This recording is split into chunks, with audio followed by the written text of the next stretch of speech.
2025 সালের 21 ও 22 জুন অনুষ্ঠিত হয়ে গেল ওআইসি পররাষ্ট্রমন্ত্রী পরিষদ সিএফএম এর 51তম অধিবেশন। এই অধিবেশনে বাংলাদেশের পক্ষ থেকে গুরুত্বের সঙ্গে তুলে ধরা হয় রোহিঙ্গা সংকটকে।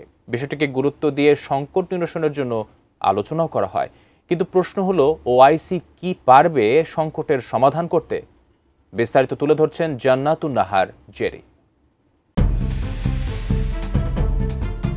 ইসলামী সম্মেলন সংস্থা বা ওআইসি হল সমগ্র মুসলিম বিশ্বের একটি আন্তর্জাতিক সংস্থা।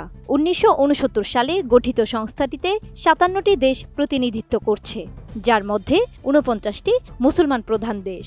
মুসলিম বিশ্বের শান্তি ও সম্প্রীতি প্রচারের চেতনা নিয়ে মুসলিম বিশ্বের স্বার্থ ধারণ ও সুরক্ষা করা এই সংস্থার কাজ।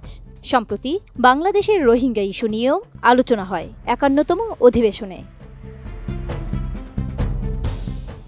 ওআইসির স্থায়ী প্রতিনিধির অফিস থেকে জানা যায়, 2 জুলাই বুধবার জেদ্দায় ওআইসির সচিবালয়ে মহাসচিব হিসেইন ব্রাহিম তোহার সঙ্গে সাক্ষাৎ করেন বাংলাদেশের রাষ্ট্রদূত এবং স্থায়ী প্রতিনিধি MJH জাবেদ।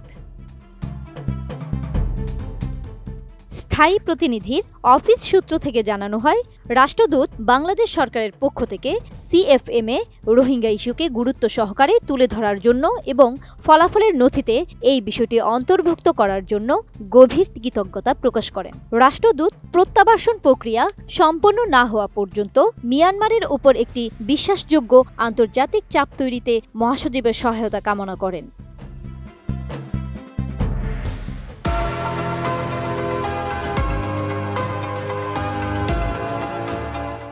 ওআইসি মহাসচিব রোহিঙ্গা সমস্যা সমাধানে সংস্থার সদস্য দেশগুলোর সক্রিয় সমর্থনের গুরুত্ব স্বীকার করেন এবং আশ্বস্ত করেন, শান্তিপূর্ণ প্রত্যাবর্ষণ নিশ্চিত না হওয়া পর্যন্ত ওআইসি জাতিসংঘ সহ অন্যান্য আন্তর্জাতিক ফোরামেও বাংলাদেশকে অব্যাহতভাবে সমর্থন দিয়ে যাবে।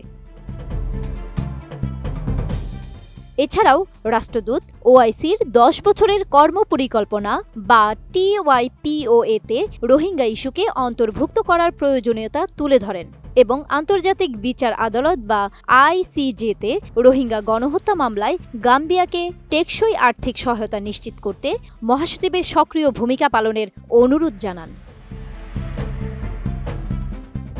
রাষ্ট্রদূত জাবেদ ফিলিস্তিনের প্রতি বাংলাদেশের অটল সমর্থন পুনর্ব্যক্ত করেন এবং 2 রাষ্ট্রসূত্রের অধীনে ফিলিস্তিন রাষ্ট্র প্রতিষ্ঠা বাস্তবায়নে মুসলিম উম্মার ঐক্যবদ্ধ অবস্থানের আহ্বান জানান। ওআইসি সচিবালয় এবং ওআইসিতে বাংলাদেশের স্থায়ী মিশনের ঊর্ধ্বতন কর্মকর্তারা বৈঠকে উপস্থিত ছিলেন। জান্নাতুন Nahar Jerry, desk report, ATN news.